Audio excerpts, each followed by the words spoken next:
Hi, in today's review I just received from SENAL a UC4-B USB microphone. This is actually a condenser microphone, which is awesome. Now, the most awesome thing about this microphone here, besides it is a condenser microphone, is the built-in analog to digital converter that can range from a standard CD quality audio from 44.1 to an insane 192 kilohertz, which is the highest quality that you can possibly get on a digital format in today's technology. Bit rate is 16 to 24 bit. It's a condenser microphone, cardioid, bi-directional, omnidirectional, stereo mode. And here you have 3 capsules of 16 millimeters each. Frequency response 20 Hz to 20,000 Hz. Maximum sound pressure level 120 decibels. Total harmonic distortion 0.5% at 1 kHz.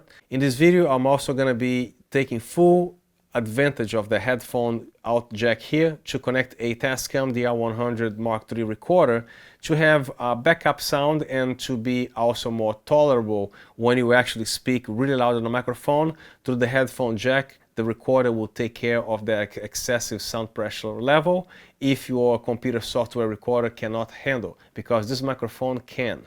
And this microphone is compatible with the Windows XP, Windows 7, Mac OS, and also Windows 10. Now, this is a very robust mic because you're going to feel as soon as you unbox to hold its weight in your hand, which is 2.5 pounds or 1.13 kilograms. And over here is the chart, as you can see, on the unidirectional, cardioid, stereo, and bi-directional or figure 8.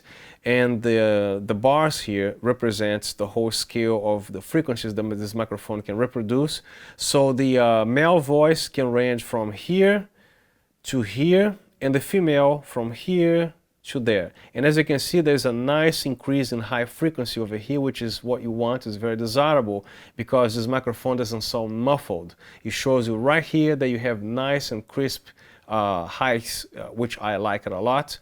And it's just the right amount, as you can see. It doesn't like spike and doesn't bleed on a high frequency. And over here, the low frequencies drop, which is great for recording on the voice, and also even if you throw in a bass guitar, if you're rehearsing with a band and everything, you don't have that excessive bass. So everything here should be pretty nice. So let's now open the box. And as you might notice, condenser microphones, they always come on a very nice box, double boxed and everything. Every condenser microphone, it's gonna come with this luxurious case, because these are very sensitive devices. You don't want to drop a condenser microphone. Dynamic microphone, you can bang it all over the place, but this unit here, they require some care. That's why they always come on a box like this. And there it is.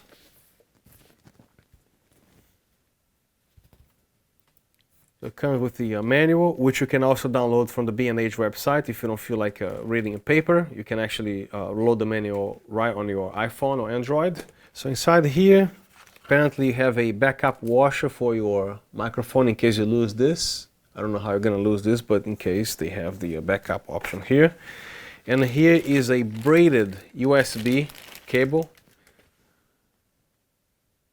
which is very nice. Comes also with a Velcro, which by the way is a USB Type B mini. So this microphone is nice and beefy and heavy. I like heavy things because it means it's something that's well made. If you like metal, this is a handful because everything is metal. So I like the weight of the microphone. It feels great in the hand. The front of the microphone, you have your mute here. Press it once, it's gonna glow red. Press it again, it's gonna glow green, which means signal is transmitted to the computer. This is your headphone volume adjustment, which has nothing to do with the recording. So you feel free to adjust this. It's not going to alter or affect your recording on the computer in any way, shape, or form. And the way this knob turns is very nice because I feel some resistance over here. It's not the one of those flimsy knobs. So you feel that little resistance in here, which is great. So here's the back of the microphone. So here you have your gain, which you should leave at the minimum at all times, because this microphone here has plenty of signal out. And hopefully your computer software that you use, it has also a gain, because you're going to need, depending how close or how loud they're going to speak on the microphone. And this has nothing to do with this microphone. That applies to any USB microphone that you hook up on a computer. It's up to your software to have that extra feature, which they should, but a lot of softwares, they don't include that. And here you have your stereo option. Next will be omnidirectional. Next is the cardioid. And next is the bi-directional or figure 8. You can also hook up this microphone on a standard microphone stand, which has a 5/8 thread. And also here's where you hook up the cable here, from here to your computer, and plug in your headphones here, and adjust the volume there. And here's the actual sound test of the UC4-B microphone. The front of the unit, you have your mute button. You press it once, it's gonna glow red, which means there's no sound going to the computer. Press it once again, it glows green, ready to record again. And the bottom here is your headphone volume adjustment knob. The back here on the very top is your gain adjustment, and the bottom is the 4 options that you have for recordings. Starting from this side here, stereo, which records left and right, and the sound is rejected from everything, everywhere in the back except here. And the next one is going to be the omnidirectional, which sound is captured 360 degrees. And the third option is the cardioid mode, which should be the default position if you are only speaking in the front of the microphone. And the last option is the bi-directional or figure 8, as they say, which is going to capture sound from the front and the back, but nothing on the side. So I'm going to demonstrate starting with the stereo. Before I change here, you have to realize that there's no shock mount on this microphone, so you got to keep your feet quiet. When you're recording with this microphone, something very critical, you have to behave and don't move anything, don't let people walk on the floor, because you can actually hear everything you touch is very sensitive. So when you're recording critically on a microphone stand, you just you can't touch the stand, okay? So let's start with the stereo. So here's the voice being panned from left and right, right to left, testing 1 2 3, testing 1 2 3. And when you speak on the back of the microphone here, there's a rejection of voice or anything that's the microphone is gonna pick up, right? So you have here your stereo, and if the source, for example, that you're capturing is too strong here, you can either turn the microphone slightly either this way or that way to compensate with the lesser intense source of sound on this side here. Next one is the omnidirectional. As you can see, I gotta get up here, that's the only way. So as long as you keep the same distance, your voice should not change. So it's capturing the voice all 360. Testing 1 2, testing 1 2 3, testing 1 2, testing 1 2 3. And a lot of people make the mistake or speaking on the top of the microphone because the capsules are right here. There's nothing in here. So this microphone is designed to be spoken over here, but never on top, okay? And the third one is the cardioid, which should be the default position, especially when you're only using the front of the microphone. So you have your voice limit here. It should be starting to reject around here. Testing 1 2 3, testing 1 2, and nothing on the back, of course. Testing 1 2 3. So the sound is captured about this range here. It's not like that, it's about here. And finally, the bi-directional, which is the figure 8. So sound is captured over here and from over here. So test 1 2, test 1 2, and the sound is rejected on the side. So you can actually have a person either talking or singing here and another one equidistant to your voice to keep the same sound levels over here, but nothing's captured over here, which is great. You can also mic a piano this way, and anything that you need sound from the front and the back, but trying to reject anything coming from the side, like background noise and such. And going back to the cardioid, you only picks up the front, but nothing on the back. So when I was testing this microphone, one thing that I noticed, it has a better high frequency gain on the treble compared to the Marantz USB microphone that I was using. So it sounds a little bit muffled compared to this. I think the voice sounds pretty nice. It's not bassy, so the voice should sound like this, unless you want to get closer to the microphone. But there's one caveat to that, because, and by the way, it has nothing to do with this microphone or any USB microphone. Check this out. Sometimes you're going to be using professional software, which you should, to record, especially from a very nice microphone like this. But here's the thing that I don't understand. I'm talking about Adobe Audition. This is an expensive program, but where is the input levels, the gain adjustment on these softwares? I don't understand. You right click, you can only adjust the everything there except the gain of the microphone. The gain that I'm talking about is this. You see like how everything gets super loud and super sensitive, so you should always leave the gain down unless you absolutely have to give the microphone more gain. But as you can see, you don't need to. And Sony Vegas and Magic Vegas, actually they do have a way to adjust the gain on their end over there, because you absolutely need, if you're shouting on a microphone or if you get closer, because I'm pretty sure I'm clipping right now. I'm so positive. And the reason why I'm using this recorder here, I'll get to that in a second.